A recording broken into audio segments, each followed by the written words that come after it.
안녕하세요. 오늘 저희가 함께 들여다볼 자료는요.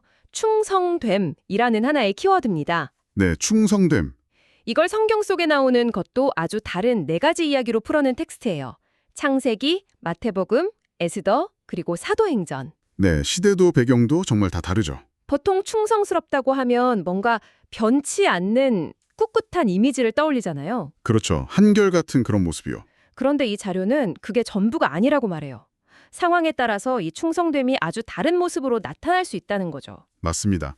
그래서 오늘 저희는 이 네 가지 이야기를 통해서 충성됨의 다양한 얼굴들을 한번 살펴보고 이게 당신의 삶에는 어떤 의미를 던져주는지 함께 파헤쳐 보려고 합니다. 네, 여기서 정말 흥미로운 게 방금 말씀하신 것처럼 각 이야기가 보여주는 충성됨의 모습이 전부 다르다는 점이에요. 아, 어떻게 다른가요? 어떤 건 참고 견디는 일종의 인내의 모습으로 나타나고요. 또 어떤 건 아주 적극적인 성실함의 모습으로 나타나죠. 인내와 성실함이라. 네, 이 네 가지 다른 각도를 퍼즐처럼 이렇게 맞춰보면 우리가 막연하게 생각했던 충성됨이라는 개념이 훨씬 더 입체적이고 현실적으로 다가올 겁니다. 좋습니다.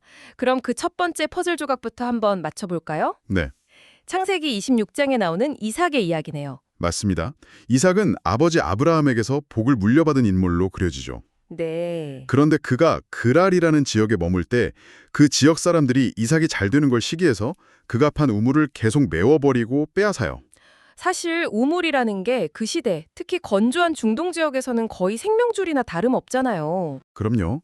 단순한 물웅덩이가 아니라 생존과 재산의 핵심이었죠. 그런데 그걸 빼앗겼다면 보통은 목숨 걸고 싸우지 않을까요?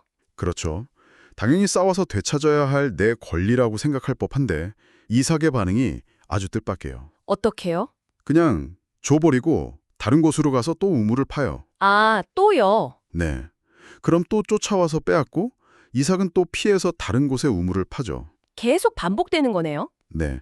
자료에서 인용한 구절을 보면 마침내 아무도 다투지 않는 곳에 우물을 파고 나서야 이제는 여호와께서 우리를 위하여 넓게 하셨으니 이 땅에서 우리가 번성하리로다. 이렇게 말합니다. 사실 그 부분을 읽으면서 솔직히 좀 답답했어요. 왜 저렇게까지 양보를 하나? 바보 같아 보일 수도 있죠. 네, 이게 어떻게 충성됨의 한 모습이 될 수 있는 거죠? 바로 그 지점이 첫 번째 핵심이에요. 여기서의 충성됨은 다투지 않는 태도로 나타나는 거죠. 다투지 않는 태도. 네, 이삭의 행동은 힘이 없어서나 어리석어서가 아니에요. 그는 당장의 우물 하나, 이 자존심 싸움보다 더 큰 그림을 보고 있었던 겁니다. 더 큰 그림이라면요? 바로 하나님이 주신 복은 그 누구도 빼앗아갈 수 없다는 믿음이죠. 아, 그러니까 이 우물 하나 빼앗겨도 괜찮아. 하나님이 나와 함께 하시니까 나는 어디서든 다시 우물을 팔 수 있어 하는. 맞아요.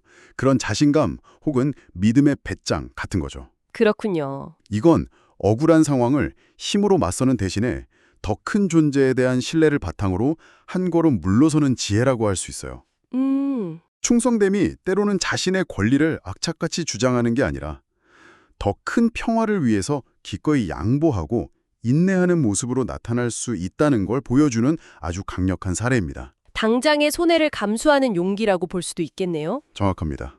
이삭의 인내가 다툼을 피하는 어찌 보면 좀 수동적인 형태의 충성됨이었다면 다음 마태복음의 달란트 비유는 완전 정반대인 것 같아요. 아주 능동적이고 적극적인 충성됨을 보여주네요. 맞아요. 분위기가 확 바뀌죠. 이 비유는 아마 많은 분들이 아실 거예요. 네. 주인이 먼 길을 떠나면서 3명의 종에게 각각 5달란트, 2달란트, 1달란트를 맡기죠. 여기서 달란트가 당시 화폐 단위인데 이게 엄청나게 큰 액수였다고 해요. 네, 맞아요. 그리고 주인은 종들의 재능대로 맡겼다고 되어 있죠. 그렇죠. 돌아와서 결산을 하는데 5달란트랑 2달란트 받은 종은 그걸로 열심히 장사를 해서 2배로 남겼어요. 주인은 이들에게 똑같이 칭찬을 하죠. 네. 잘하였도다 착하고 충성된 종아. 네가 적은 일에 충성하였음에 내가 많은 것을 내게 맡기리니 내 주인의 즐거움에 참여할지어다. 바로 그 칭찬의 두 번째 핵심이 담겨 있습니다. 여기서의 충성됨은 성실함과 책임감이에요. 성실함과 책임감. 네, 중요한 건 하나님은 결과의 절대적인 크기나 화려함이 아니라 각자에게 맡겨진 것을 가지고 최선을 다했는지를 보신다는 메시지죠. 그런데 1달란트 받은 종의 입장에서 보면 주인이 두렵다는 그의 말이 어느 정도 이해가 가기도 해요. 아, 그렇죠. 괜히 투자했다가 원금까지 날릴까 봐 두려웠을 수 있잖아요. 실패에 대한 두려움, 이게 성실함을 가로막는 경우인데 이건 어떻게 봐야 할까요? 아주 좋은 질문이에요. 이 비유가 현대인에게 더 와닿는 이유가 바로 그 지점 때문일 겁니다. 그런가요? 한 달란트 받은 종은 주인을 굳은 사람이라면서 두려워하죠. 그리고 그 두려움 때문에 결국 아무것도 하지 않는 쪽을 선택해요. 네. 이것은 충성됨의 반대가 단순히 게으름이 아니라 두려움일 수 있다는 걸 보여주는 거예요. 아, 두려움이 행동을 마비시키는 거군요. 그렇죠. 반면에 앞선 두 종은 주인을 신뢰했기 때문에 과감하게 행동할 수 있었던 거예요. 실패할 수도 있다는 리스크를 감수하고서라도 말이죠. 여기서 적은 일에 충성하였음에 라는 구절이 다시 한번 중요해져요. 세상은 5달란트 같은 큰 업적을 요구하지만 이 비유 속 충성됨은 내게 주어진 게 1달란트처럼 작아 보일지라도 그걸 소중히 여기고 어떻게든 활용해 보려는 그 시도 자체를 의미하는 겁니다. 시도 그 자체요? 네, 이건 비단 돈 얘기가 아니죠. 우리가 가진 시간, 재능, 기회 같은 것들. 이걸 실패가 두려워서 그냥 땅에 묻어두고 있지는 않은지 돌아보게 만드는 비유예요. 그러네요. 이삭처럼 참고 기다려야 할 때가 있는가 하면 달란트 비유의 종들처럼 적극적으로 무언가를 해야 할 때도 있다는 거군요. 맞습니다. 그런데 우리가 살다 보면 기다리는 것도 아니고 뭘 하는 것도 아닌 좀 애매한 시간을 보낼 때도 많잖아요. 그렇죠. 내가 지금 뭘 하고 있는지, 이 시간이 도대체 무슨 의미가 있는지 모를 때요. 바로 그 지점을 세 번째 이야기, 에스더서가 다루고 있어요. 아주 흥미로운 관점의 충성됨이 등장합니다. 에스터 이야기군요. 페르시아의 왕후가 폐위되고 그 자리를 채울 새로운 왕후를 뽑는 과정에서 유대인 고아 소녀였던 에스터가 후보로 발탁되는 이야기죠. 맞습니다. 그런데 이 자료가 주목하는 부분은 에스더가 왕후가 돼서 민족을 구하는 그런 영웅적인 장면이 아니에요. 아, 그래요? 네, 그저 왕후 후보로서 1년 동안 몸을 가꾸고 궁중 예법을 배우는, 어떻게 보면 아주 수동적이고 평범해 보이는 그 준비 과정에 초점을 맞추죠. 준비 과정이요. 네, 이때 에스더가 뭐 특별한 능력을 보여주거나 대단한 일을 하진 않아요. 그냥 그 과정에 묵묵히 머물러 있을 뿐입니다. 아, 그 관점은 정말 새롭네요. 보통 충성됨이라고 하면 무언가를 적극적으로 하는 모습만 떠올렸는데 그저 기다리고 준비하는 시간도 충성됨의 일부가 될 수 있다는 말씀이시군요. 네, 바로 그거예요. 에스더의 충성됨은 하나님의 준비시키심을 믿고 그 과정에 머무는 것으로 나타나요. 앞선 두 이야기가 능동적인 행동, 즉 인내하거나 성실하게 일하는 것을 다뤘다면 이건 지극히 수동적으로 보일 수 있죠. 하지만 보이지 않는 목적을 신뢰해야 한다는 점에서 어쩌면 가장 깊은 믿음이 필요한 태도일 수도 있어요. 그 말씀을 들으니 이런 생각이 드네요. 우리가 경력이 단절되거나 원치 않는 부서에 발령받거나 아니면 끝이 보이지 않는 공부를 할 때 네네. 내 인생은 여기서 멈춘 건가? 이 시간이 다 무슨 소용이지? 이런 생각할 때가 있잖아요. 정확해요. 바로 그런 순간에 필요한 것이 에스더의 충성됨, 즉 신뢰하며 기다리는 태도인 거죠. 아, 당장은 내 삶에서 어떤 의미 있는 일이 일어나는 것 같지 않아도 그 모든 순간이 미래의 어떤 결정적인 때를 위한 준비 과정일 수 있다는 믿음. 네. 왜 내가 지금 이 자리에 있는지, 이 일을 하고 있는지 모를 때에도 그 시간을 불평 대신 신뢰로 채워나가는 것. 그것 또한 충성됨의 아주 중요한 한 형태라는 겁니다. 지금까지 나온 3가지 충성됨을 정리해보면 억울할 때 참고 기다리는 인내, 맡은 일에 최선을 다하는 성실함, 그리고 목적이 보이지 않을 때 과정을 신뢰하는 기다림. 네, 맞습니다. 그런데 이 마지막 이야기는 이 모든 것과 또 결이 다른 것 같아요. 에스더가 조용한 준비 과정이 있었다면 마지막 인물인 사도 바울은 그야말로 폭풍의 한가운데에 서 있네요. 네, 마지막 이야기는 사도행전 25장 로마 총독 앞에서 재판을 받는 바울의 모습입니다. 상황이 안 좋군요. 그쵸. 그는 복음을 전했다는 이유로 고발당해서 아주 불리하고 위험한 상황에 처해 있어요. 여기서 바울의 태도가 참 흥미로워요.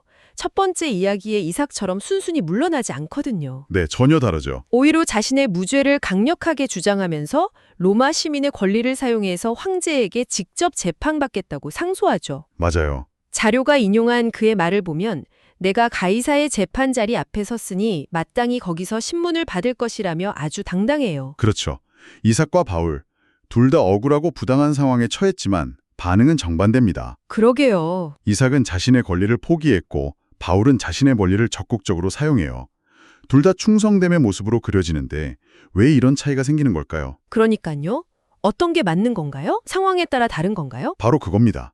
바울의 충성됨은 극심한 고난과 불의 속에서도 자신의 궁극적인 사명과 최종적인 보상을 굳게 믿는 확신의 모습으로 드러나요. 확신이요? 네, 그가 황제에게 상소한 것은 단순히 목숨을 구걸하기 위함이 아니었어요.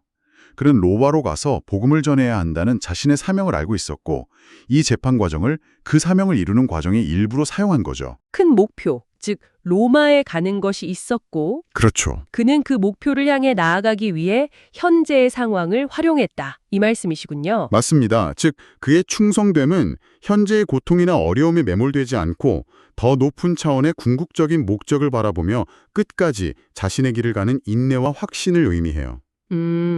여기서 이삭의 인내와 비교하면 더 명확해져요.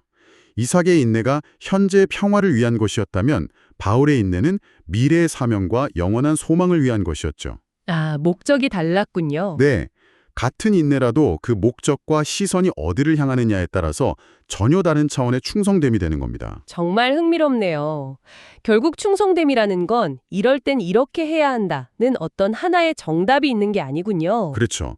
어떤 상황에서는 이삭처럼 다툼을 피하면서 물러서는 것이 충성됨일 수 있고 또 어떤 상황에서는 바울처럼 자신의 권리를 주장하며 정면으로 부딪히는 것이 충성됨일 수 있는 거예요. 그럼 뭐가 중요한 걸까요? 중요한 건 내 행동의 동기가 무엇인가, 내가 무엇을 궁극적으로 신뢰하고 있는가 하는 점이겠죠. 오늘 네 편의 이야기를 통해서 충성됨이라는 개념이 정말 얼마나 다채로운 알구를 가졌는지 확인한 것 같아요. 네, 억울함 속에서 다툼을 피하는 이삭의 인내, 작은 일에도 최선을 다하는 종들의 성실함, 그리고 보이지 않는 뜻을 믿고 과정을 견디는 에스더의 신뢰. 마지막으로 고난 속에서도 궁극적인 목표를 바라보는 바울의 확신까지. 맞습니다.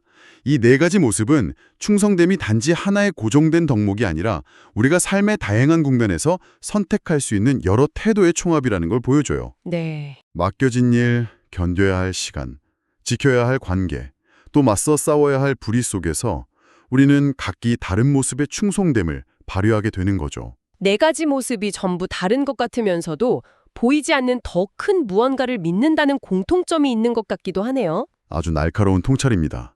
결국 네 가지 태도 모두 눈앞의 현실 너머에 있는 어떤 가치, 약속, 혹은 소명을 실행하는 데서 비롯되니까요.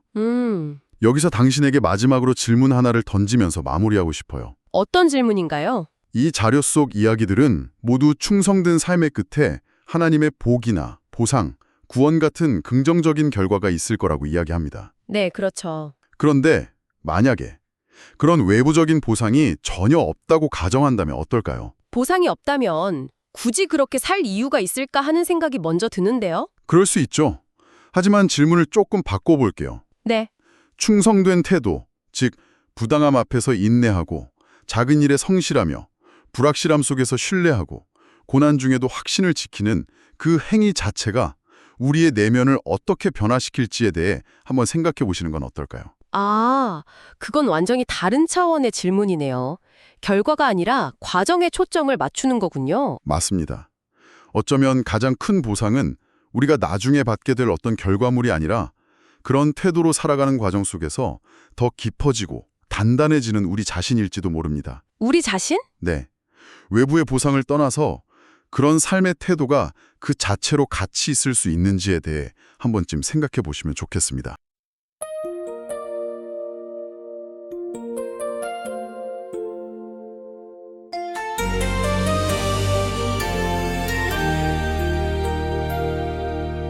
그랄 땅의 마른 골짜기 시기 어린 시선 속에서도 파는 곳마다 터져 나오는 생명수 우물들 사람들이 빼앗고 다투어와도 다투지 않고 양보하던 이삭 여호와께서 우리를 넓게 하셨으니 번성하리라 르호봇의 넓은 땅을 고백하며 끝까지 품은 인내 하나님께 충성된 자의 태도는 권리를 주장함이 아니요 나를 지키시는 주님 믿고 평화를 심는 것이라네. 잘하였도다 착하고 충성된 종아, 주님의 그 한마디면 나의 모든 눈물 닦이리. 적은 일에 성실히 주신 마음 변함없이 주인의 즐거움에 기쁘게 참여하며 끝까지 충성된 자로 주 앞에 서게 하소서. 누군가에겐 5, 누군가에겐 2 달란트, 주인은 각자의 능력 따라 귀한 것을 맡기셨네. 남과 비교치 않고 주신 것에 온 마음 다해. 장사하던 종들 결과는 달라도 주님의 칭찬은 똑같이 울려 퍼지니 세상의 화려한 업적보다 성실한 과정을 보시는 주님, 내게 주신 작은 재능 보잘것없는 일상일지라도 주님 맡기신 귀한 사명으로 알고 최선을 다하리. 잘하였도다 착하고 충성된 종아, 주님의 그 한마디면 나의 모든 눈물 닦이리. 잘하였도다 착하고 충성된 종아, 주님의 그 한마디면 나의 모든 눈물 닦이리. 적은 일에 성실히 주신 마음 변함없이 주인의 즐거움에 기쁘게 참여하며 끝까지 충성된 자로 주 앞에 서게 하소서. 무명의 소녀가 왕궁의 여인이 되기까지 보이지 않는 손으로 충성된 자를 준비시키시는 하나님, 민족을 숨기고 모르드게의 가르침에 순종하던 에스더, 화려한 보좌 위에서도 교만치 않고 때를 기다리니 내 삶의 모든 훈련과 기다림은 우연이 아니라 결정적인 순간 주의 백성을 구원할 도구로 쓰시려 나를 정금같이 빚어가시는 거룩한 섭리라네. 베스도와 아그리빠 세상 권력자 앞에 서서 결박된 2 손으로 복음의 자유를 선포하는 바울, 가이사에게 상소하며 로마를 향해 걷는 그 걸음은 세상의 무죄 판결보다 주님의 인정을 구함이라. 충성된 자에게 주어지는 보상은 이 땅의 영광 아니요 장차 얻게 될 영원한 구원과 생명의 면류관이니 고난 중에도 갈대를 향해 끝까지 달려가리. 이삭처럼 양보하며 평화를 일구고 달란트 받은 종처럼 성실히 남기며 에스더처럼 준비되어 사명을 감당하고 바울처럼 영원한 보상을 바라보리. 오늘도 나의 삶으로 주께 충성을 고백하며 착하고 충성된 종의 길을 걷게 하소서.